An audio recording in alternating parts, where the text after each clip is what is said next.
BYD sales numbers are in for the first 3 months of this year, and for March, the numbers are scary. Not for me, probably not for you.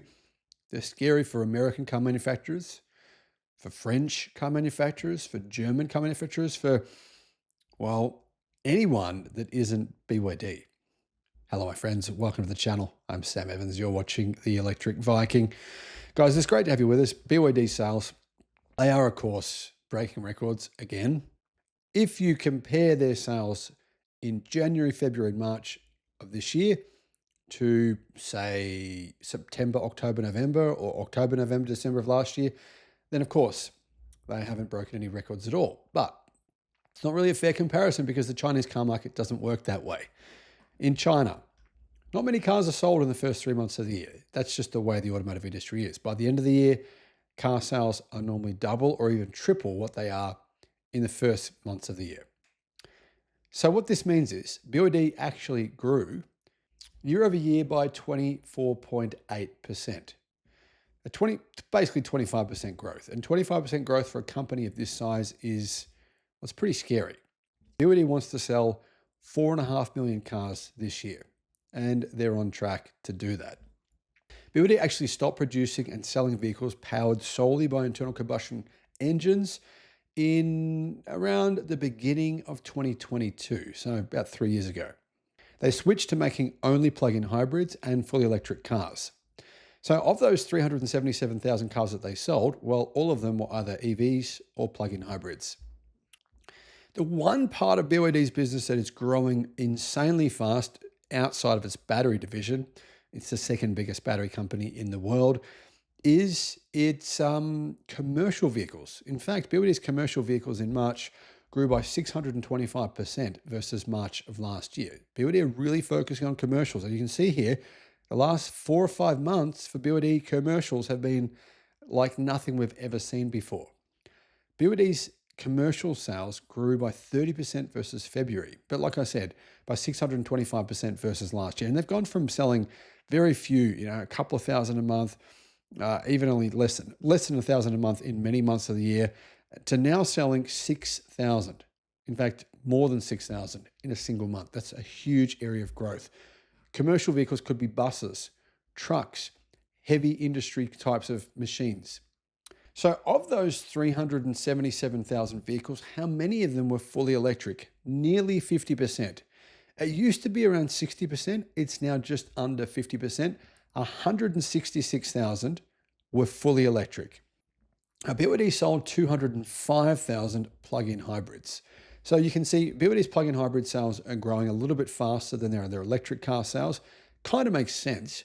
There's a bit less competition in the plug-in hybrid segment, which kind of seems insane. But when you look at electric cars, BYD's current electric cars on the market today, they're good, but they're far from class leading. Let's be honest, let's be objective here.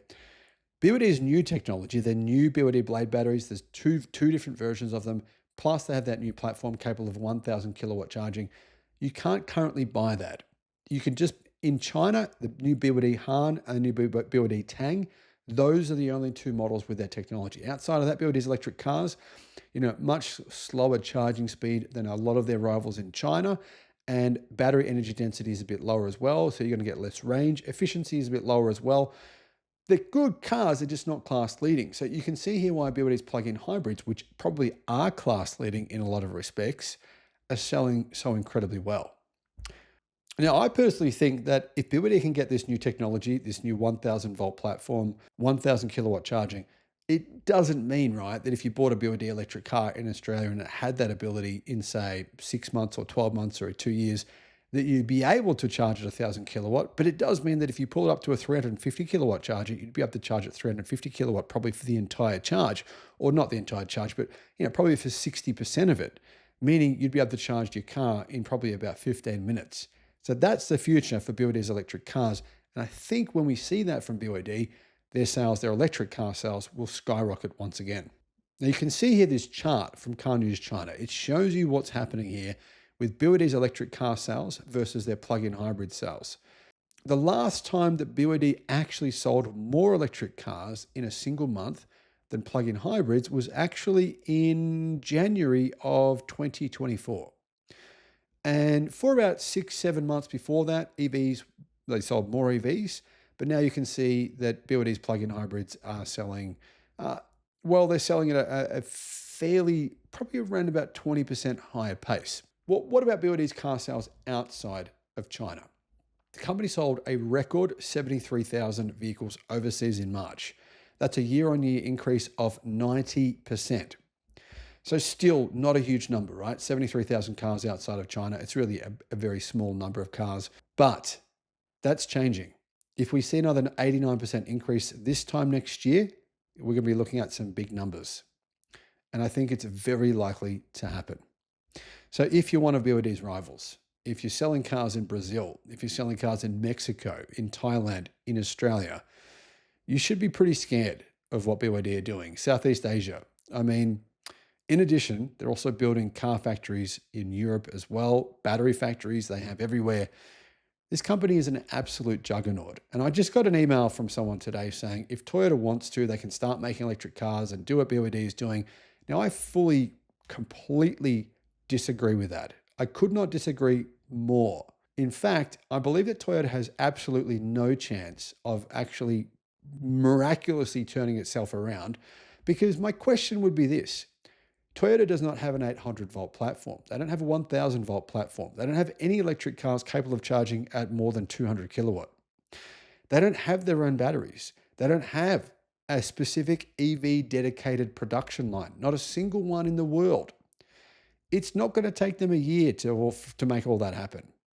And for them to actually get that technology, well, they're either going to have to invent it themselves, and as far as we know, it doesn't exist for Toyota yet, or buy it from someone else. Now, if you're buying it from someone else, how do you compete with BYD, who are pretty much completely vertically integrated? I think BYD are almost certainly going to overtake Toyota. My prediction, and I'm sticking with it, is by 2030. Do you guys agree? What do you think? Let me know in the comments. January last year for BYD was a pretty shockingly bad month. Now, it's true that in the Chinese automotive industry, January is always a bad month, but it's not usually this bad. And BYD sales in January of last year were bizarrely low. Now, BYD have kind of struck back. They had a pretty good January this year. In fact, a remarkably good January. And one of the key reasons for this is that BYD's export sales grew by 80% to a new record. In other words, BYD actually sold more cars outside of China than ever before, ever in their history in January. Now, if you're companies like Toyota, Volkswagen Group, you've got to be seeing the writing on the wall. You've got to be saying to yourself, okay, we're being disrupted. Is there anything we can do about it? Well, the answer is obviously no.